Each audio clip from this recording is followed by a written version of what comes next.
வணக்கங்க. அதாவது இப்போ தேர்தல் காலம். கோவை தெற்கு தொகுதியுடைய சட்டமன்ற வேட்பாளராக திராவிட முன்னேற்ற கழகத்தின் சார்பாக தேசிய ஜனநாயக முற்போக்கு கூட்டணி கட்சியுடைய அதிகாரபூர்வ வேட்பாளராக மரியாதைக்குரிய VS செந்தில் பாலாஜி அவர்கள் திராவிட முன்னேற்ற கழகத்தின் சார்பாக அறிவிக்கப்பட்டிருக்கிறாங்க. மிக்கற்ற மகிழ்ச்சி. கோவையை பொறுத்தவரை தமிழகத்திலே மிகப்பெரிய ஒரு வியாபார ஸ்தலங்களில் முக்கியமான ஒரு பகுதி, கொங்கு மண்டலத்தில் சொல்லக்கூடிய ஒரு பெரிய தொழில் நிறுவனங்கள் அதிகமாக இருக்கக்கூடிய பகுதி தான் கோவை மாநகரம்.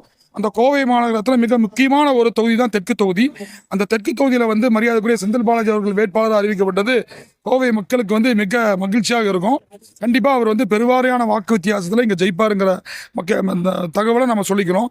அதே மாதிரி பல்வேறு நலத்திட்டங்களை திராவிட முன்னேற்ற கழகத்தின் ஆட்சி வந்தால் பல்வேறு நலத்திட்டங்களையும் அறிவிப்புகளையும் கொடுப்பதாக வாக்குறுதி அளித்ததில் மிக முக்கியமான ஒரு வாக்குறுதியை நேற்று கோவை வருகை புரிந்த தெற்கு தொகுதி வேட்பாளர் அவர்கள் சொன்னாங்க. என்னன்னு கேட்டிங்கன்னா, உக்கடம் பகுதியில் மல்டி லெவல் கார் பார்க்கிங் அது கோவைக்கு மிக முக்கியமான ஒரு கோரிக்கை. ஏன்னா பல்வேறு இடங்களிலிருந்து வியாபார ஸ்தலமாக வரக்கூடிய கோவை உக்கடம் பகுதிங்கிறது மிகவும் டிராஃபிக் ஜாம், போக்குவரத்து நெரிசல் மிகுந்த பகுதி.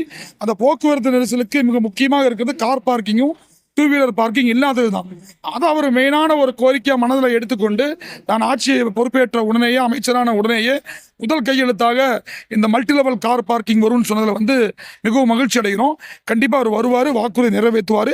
நாம் மட்டும்தான் ஜெயிக்கிறோம், நாங்கள் தான் ஜெயிக்கிறோங்கிற கோரிக்கையில் செந்தில் பாலாஜி அவர்கள் கிட்டத்தட்ட ஒரு 50,000 வாக்குகளுக்கு மேலே வாக்கு வித்தியாசத்தில் வெற்றி பெறுவாருங்கிற தகவலையும் தெரிவிச்சுக்கிறோம்.